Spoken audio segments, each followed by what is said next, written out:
Bismillahirrahmanirrahim. Assalamu alaikum dear students. I am Mohammad Shahriyar. Welcome to the lecture series on linear algebra. Students आज हमारा linear algebra का lecture number 8 है और अपने आज के इस लेक्चर में हम जो है वो देखेंगे कि मैट्रिक्स जो है, वर्ड मैट्रिक्स, इससे क्या मुराद है। ठीक है, उसके बाद हम देखेंगे कि हमारे पास किसी भी मैट्रिक्स का जो है ऑर्डर, उससे क्या मुराद है, दो वेक्टर्स इक्वल कब होते हैं, इनको विद एग्जांपल्स फर्दर हम जो है वो डिस्कस करेंगे। तो आइए स्टूडेंट्स देखते हैं सबसे पहले कि मैट्रिक्स जो है हमारे पास, वो मैट्रिक्स से क्या मुराद है। तो देखिएगा, a rectangular array of scalars, ठीक है, rectangular array of scalars usually presented in the following form. इस फॉर्म में उसको प्रेजेंट किया जाता है, लिखा जाता है। ठीक है, यानी कि दो इस तरह से, मतलब स्क्वायर ब्रैकेट्स लगा के, ठीक है, और अंदर इस तरह से उसकी एंट्रीज होती हैं। ये A11 का मतलब है ये पहली एंट्री, ये दूसरी एंट्री, तीसरी, चौथी, इस तरह से एंट्रीज आती जाएंगी। ये देखें, ये भी एंट्रीज हैं, डिफरेंट एंट्रीज मैट्रिक्स की लिखी गई हैं। ठीक है, अब यहां पे कितनी रोज हैं और कितने कॉलम्स हैं इस मैट्रिक्स के? 1 2 3 4 5 6 ऐसे मूव करते करते ये देखें m तक, यानी कि ये पहले नंबर वाला, ये देखें 1, फिर ये, यानी कि जो इस तरह से हॉरिजेंटल वे में लिखी गई लाइंस हैं उनको आप बोलेंगे रो, और जो वर्टिकल है उनको आप बोलेंगे कॉलम्स। ठीक है, अब यहां पे देखिएगा, पहली रो तो यानी कि पहले नंबर पे 1 है, फिर पहले नंबर पे 2 है इस एंट्री के, तो इसका मतलब ये दूसरी रो का एलिमेंट है। फिर ये पहले नंबर पे m है, इसका मतलब ये mth रो है। ठीक है ना, इसी तरह ही, यानी कि यहां से ये बात पता चल गई कि जो एलिमेंट की एंट्री के नीचे सबस्क्रिप्ट में दो एंट्रीज लिखी है ना, उसमें से जो पहले वाली है ना वो बताती है कि वो कितनी रो का एलिमेंट है। ठीक है, और दूसरे वाली ये बताती है कि वो कितना कॉलम की एंट्री है। जैसा कि देखिए, ये पहला कॉलम है ना, तो यहां पे देखिए दूसरे वाली एंट्री क्या है, 1 1 और 1।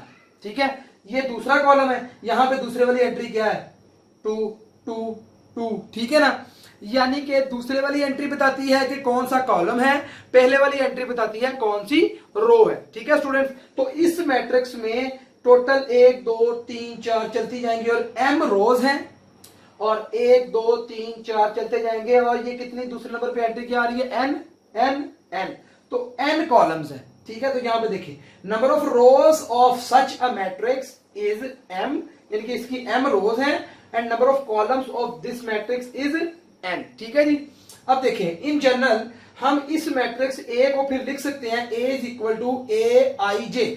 I से मुराद के ith रो, J से मुराद के jth कॉलम, इन जनरल लिखा हमने। ठीक है ना, जनरल से मुराद है कि कोई फिक्स नहीं हम एलिमेंट कर रहे, इस तरह से हमें देखना आना चाहिए। इस बात का मतलब है कि ये ith रो है, पहली एंट्री से ये पता चला, और J से पता चला कि ये jth कॉलम है। ठीक है, तो यहां पे यही बात लिखी हुई है कि AIJ is called ijth entry, यानी कि उसमें जो ith रो होगी और जो jth कॉलम होगा वहां पे एक एंट्री आपस में आपको मिलेगी।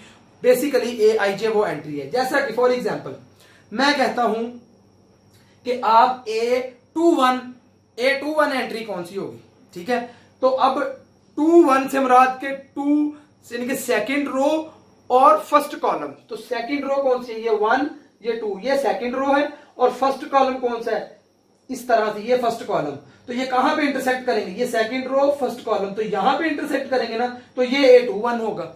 इसी तरह आप AIJ कोई भी एलिमेंट को निकाल सकते हैं। ठीक है, वो वाली रो और वो वाले कॉलम को आप जब ऐसे बढ़ाएंगे तो जहां पे वो इंटरसेक्ट करेंगे बेसिकली वो AIJ jth एलिमेंट होगा। ठीक है जी, नेक्स्ट स्टूडेंट्स देखते हैं हम हमारे पास किसी भी मैट्रिक्स का जो है ऑर्डर जो है, इससे क्या मुराद होती है। ठीक है जी, तो देखिए, let a matrix A has, हमने सपोज कर लिया कि कोई मैट्रिक्स A है हमारे पास, और उसमें जो है m रोज हैं और n कॉलम्स हैं। ठीक है, तो फिर ऑर्डर ऑफ मैट्रिक्स A हमारे पास क्या होगा, उसको हम डिनोट करते हैं ORD ऑफ A से, ORD ऑफ A से, या फिर हम जो है वो मैं आपको बता देता हूं, हम इस तरह से भी डिनोट कर देते हैं।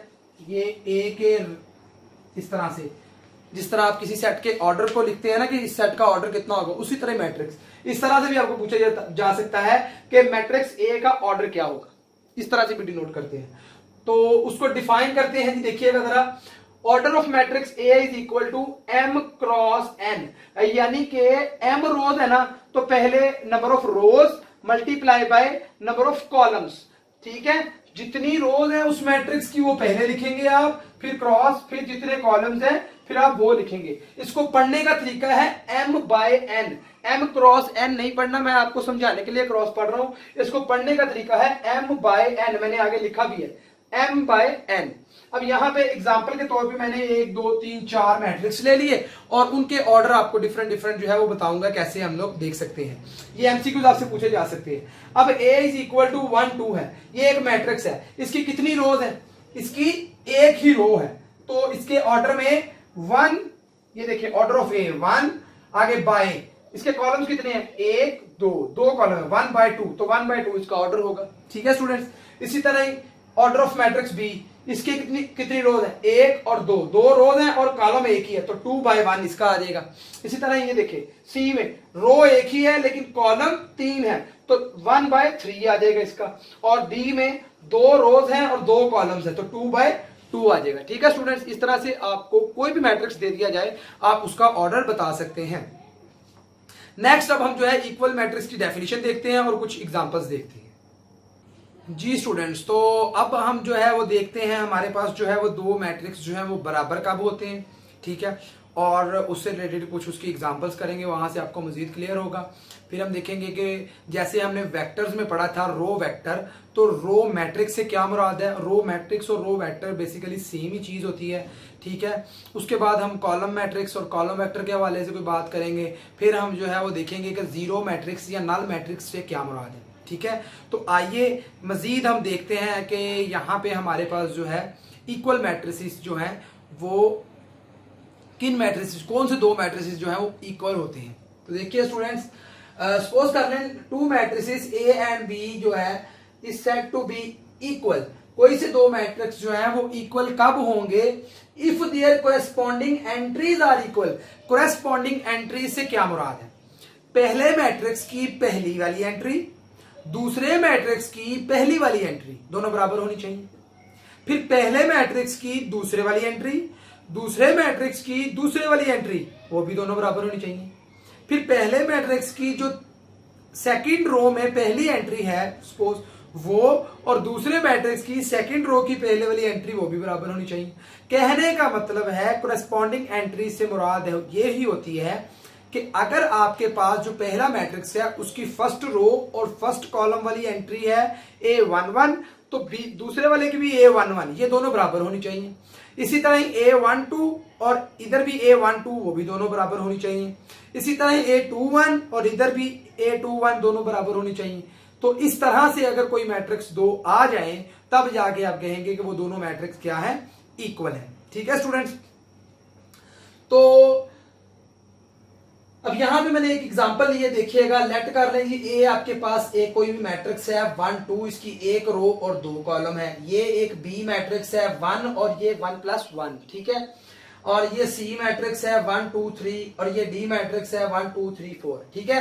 अब इन मैट्रिसेस में से ए और बी बराबर हैं, क्यों, क्योंकि देखिए इसकी पहले वाली एंट्री और इसकी पहले वाली एंट्री बराबर, इसकी दूसरे वाली एंट्री और इसकी दूसरे वाली एंट्री बराबर, क्योंकि 1 + 1 2 होता है ना, तो ये भी 2 है, तो ये दोनों तो आगे बराबर।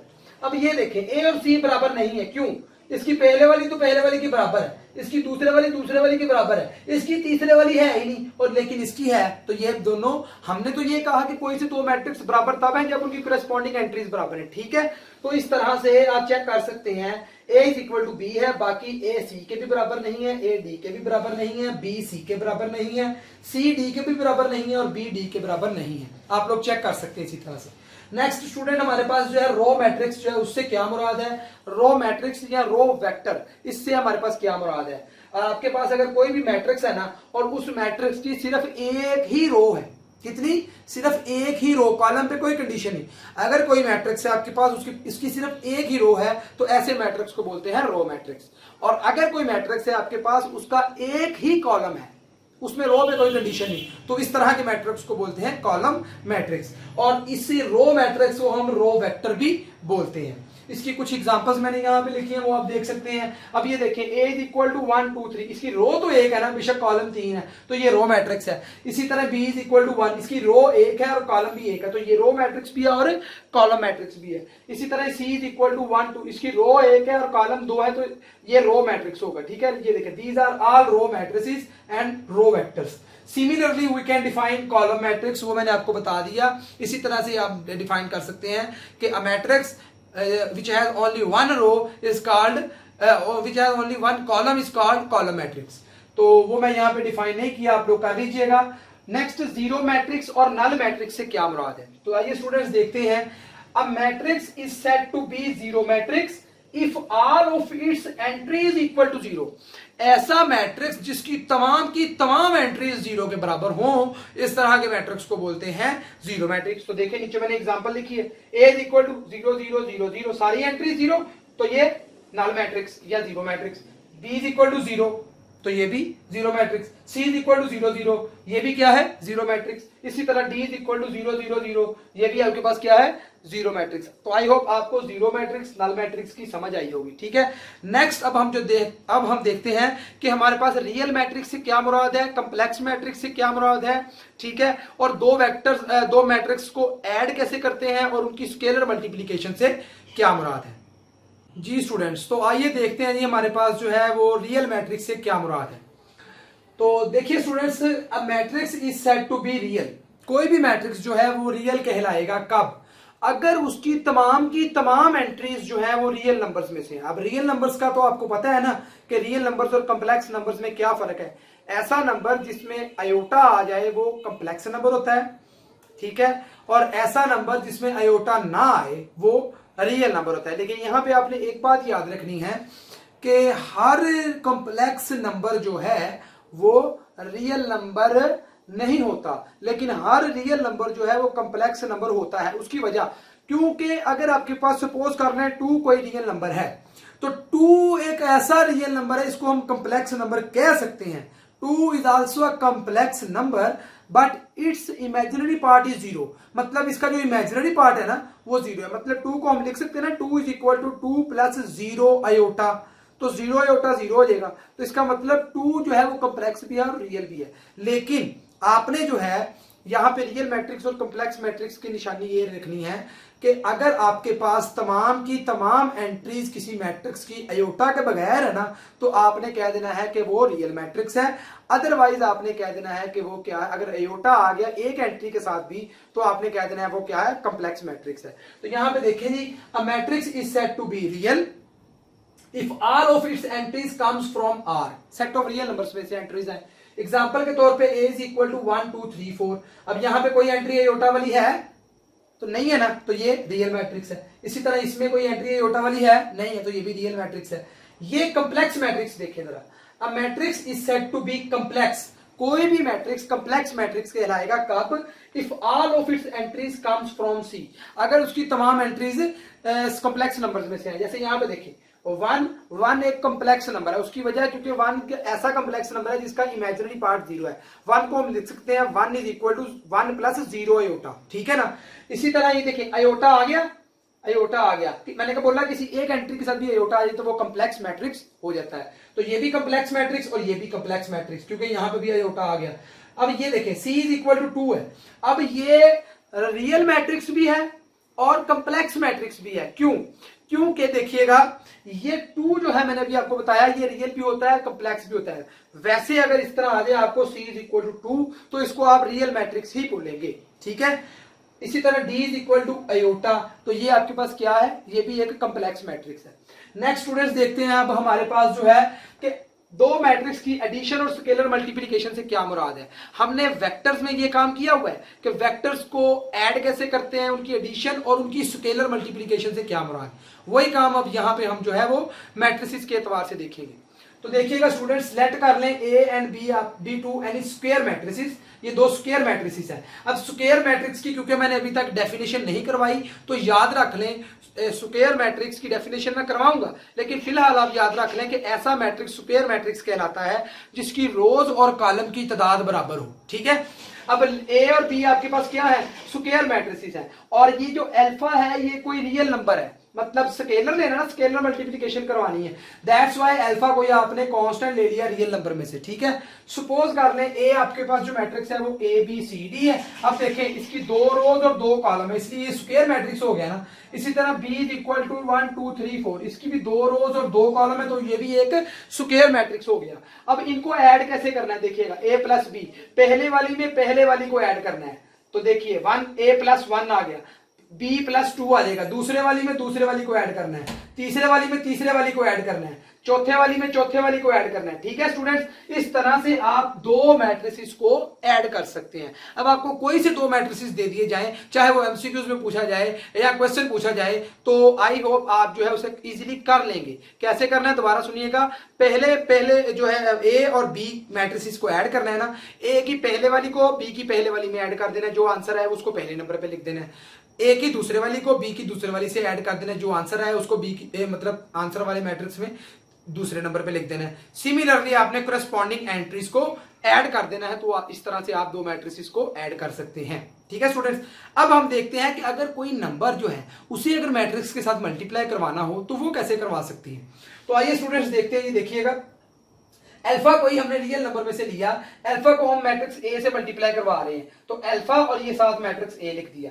अब देखिएगा आपको इस बात का पता है कि वेक्टर्स में भी जब हम दो वेक्टर्स को ऐड करते थे तो करस्पॉन्डिंग एंट्रीज में ऐड कर देते थे। ठीक है ना, टुपल्स होते थे हमारे पास, पहले टुपल यानी कि टुपल में पहली एंट्री को पहली में, दूसरी को दूसरी में, तीसरी को तीसरी में आप ऐड कर देते थे। सिमिलर वे से मैट्रिसेस में है, करस्पॉन्डिंग एंट्रीज को ऐड कर रहे हैं। और इसी तरह ही आपने वेक्टर्स में स्केलर मल्टीप्लीकेशन देखी थी, वो क्या थी, आपने जब किसी भी स्केलर को वेक्टर से मल्टीप्लाई करवाया तो टुपल के हर एलिमेंट से वो स्केलर अलग अलग मल्टीप्लाई हो जाता था। ठीक है, इसी तरह ही यहां पे भी देखिए अल्फा इंटू ए है, तो अल्फा मैट्रिक्स ए से मल्टीप्लाई हो रहा है, तो ये मैट्रिक्स ए की अंदर हर एंट्री से मल्टीप्लाई होगा। देखिए अल्फा ए, अल्फा बी, अल्फा सी और अल्फा डी। अब ये अल्फा 1 भी हो सकता है, ये अल्फा 2 भी हो सकता है, ये अल्फा 3 भी हो सकता है।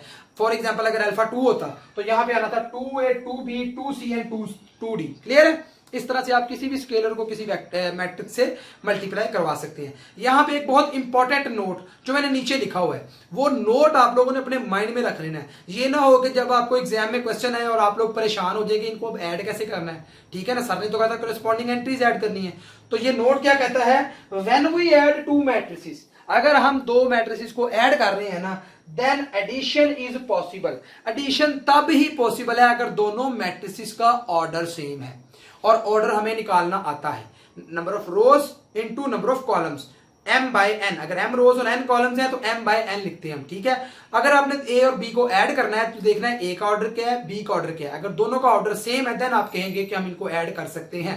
एडिशन इसी सूरत में पॉसिबल है। ठीक है स्टूडेंट्स, तो अब एक एग्जाम्पल मैं आपको करवाता हूं, उस एग्जाम्पल के जरिए ये सारी बातें क्लियर करते हैं। जी स्टूडेंट्स, तो आइए हम एग्जाम्पल देखते हैं और एग्जाम्पल से क्लियर करते हैं कि किस तरह से हम कोई से दो मैट्रिसेस को ऐड कर सकते हैं और स्केलर मल्टीप्लिकेशन से क्या मुराद है। ठीक है, इसी एग्जाम्पल में दो मैट्रिसेस को किस तरह से सब्ट्रैक्ट कर सकते हैं वो भी आएगा। तो देखिए स्टूडेंट्स, लेट कर लें जी, आपके पास एक मैट्रिक्स है ए जो कि 1 -2 3 0 4 5 है, और एक मैट्रिक्स है बी जो कि 4 6 8 और 1 -3 और -7 है। ठीक है, अब देखिए ए और बी को ऐड करना है। ऐड करने से पहले आप चेक करेंगे वही जो पिछले मैंने नोट बताया आपको, दोनों का ऑर्डर सेम है। तो ए का ऑर्डर क्या है, 2 रोज और 3 कॉलम है, तो 2/3 इसका ऑर्डर है, और 2 रोज और 3 कॉलम है तो 2/3 ही इसका ऑर्डर है। इसका मतलब ऑर्डर सेम है, देन हम इनको ऐड कर सकते हैं। आगे देखिए, फिर a plus B, A matrix लिख लिया प्लस बी मैट्रिक्स लिख लिया। अब इनको ऐड करना है तो करस्पॉन्डिंग एंट्रीज ऐड होंगी। पहले वाली में ऐड हुई तो 1 + 4 हो गया, फिर -2 + 6 हो गया, फिर 3 + 8 हो गया, फिर 0 + 1 हो गया, फिर 4 और ये प्लस माइनस -3 हो जाएगा, फिर 5 ± -5 - 7 हो गया। तो स्टूडेंट्स जब देखिए इसको सॉल्व किया तो 4 + 1 5, और ये 6 - 2 4, 8 + 3 11, 1 3 एंड -2, ये a प्लस बी का आंसर आ गया। तो यानी कि क्या बात आपने अपने माइंड में रखनी है कि जब भी आपने दो मैट्रिसेस को ऐड करना है, आपने उनकी करस्पॉन्डिंग एंट्रीज को ऐड करना है। पहले वाली को पहले वाली में, दूसरे वाली को दूसरे वाली में, तीसरे वाली को तीसरे वाली में, और ऐड करके जो आंसर आएगा वो आपका दो मैट्रिसेस के सम का आंसर होगा। नेक्स्ट अब स्केलर मल्टीप्लिकेशन के हवाले से बात करते हैं। हमने 2a minus 3b find out करना है ना, तो 2a, ये देखिए 2 स्केलर है जो किसी मैट्रिक्स से मल्टीप्लाई हो रहा है, तो कैसे करेंगे, देखिए 2a, तो 2 और साथ मैट्रिक्स लिख दिया। अब ये 2 अंदर हर एंट्री के साथ मल्टीप्लाई होगा, यही बात हमने कही थी ना। तो देखिए 2 1 jar 2 plus minus, minus 2 2 jar 4, तो माइनस के 4 आ गए। इसी तरह 2 3 जार 6, 2 0 जार 0, 2 4 जार 8, 2 5 जार 10, तो ये आपने 2a फाइंड आउट कर लिया। अब हमने 2a माइनस 3 भी करना है ना, तो 2a तो हमने निकाल लिया, अब हम 3b निकालेंगे। फिर 2a वाले का आंसर जो आया और 3b वाले का जो आंसर आएगा, उनको इसको पहले नंबर पे रखेंगे, इसको दूसरे नंबर पे रख के सब्ट्रैक्ट कर देंगे, ठीक है। तो आइए देखते हैं जी 3b। इसी तरह से मैंने 3b निकाला, 3 मल्टीप्लाई पे b किया, तो 3 हर एंट्री के साथ मल्टीप्लाई हुआ, तो ये मेरे पास 3b आ गया।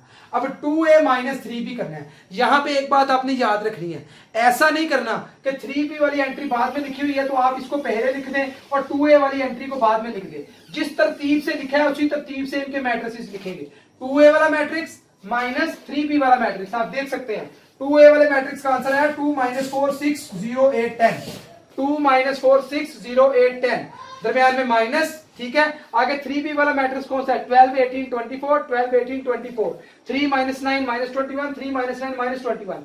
अब जिस तरह से आपने दो मैट्रिसेस को ऐड किया, सिमिलरली आप दो मैट्रिसेस को सब्ट्रैक्ट करेंगे। पहले वाली एंट्री में से माइनस करेंगे पहले वाली एंट्री, दूसरे वाली एंट्री में से माइनस करेंगे दूसरे वाली एंट्री, तीसरे वाली एंट्री में से माइनस करेंगे तीसरे वाली एंट्री, और ये वाली एंट्री में से माइनस करेंगे सिमिलर इसके करस्पॉन्डिंग एंट्री, ठीक है। तो आप देख सकते हैं उसी तरह किया, 2 - 12 -4 - 18, 6 - 24, 0 - 3, 8 प्लस 9, 10 प्लस 21। इस बात का ख्याल रखना है, ठीक है। आप देखिए ये माइनस माइनस है ना 2, तो ये माइनस प्लस हो गया, ठीक है। इसी तरह 10 प्लस के 21, इसको जब सॉल्व किया तो आंसर आया -10 -22 -18 -3 17 और 31। ये हमने 2a माइनस 3 भी निकाल लिया। इस तरह से आपको भी शॉर्ट क्वेश्चंस पूछे जा सकते हैं या एमसीक्यूज पूछे जा सकते हैं, तो अपने आप को फुली प्रिपेयर्ड रखना है आपने। अब आपको कोई भी किसी किस्म का मैट्रिक्स दे दिया जाए, आप उसकी स्केलर मल्टीप्लिकेशन करना सीख चुके हैं, आप उसकी एडिशन करना सीख चुके हैं, ठीक है स्टूडेंट्स। तो आज का हमारा लेक्चर यहीं तक था। इंशाल्लाह जिंदगी रही तो मिलते हैं नेक्स्ट लेक्चर में, तब तक के लिए अल्लाह हाफिज।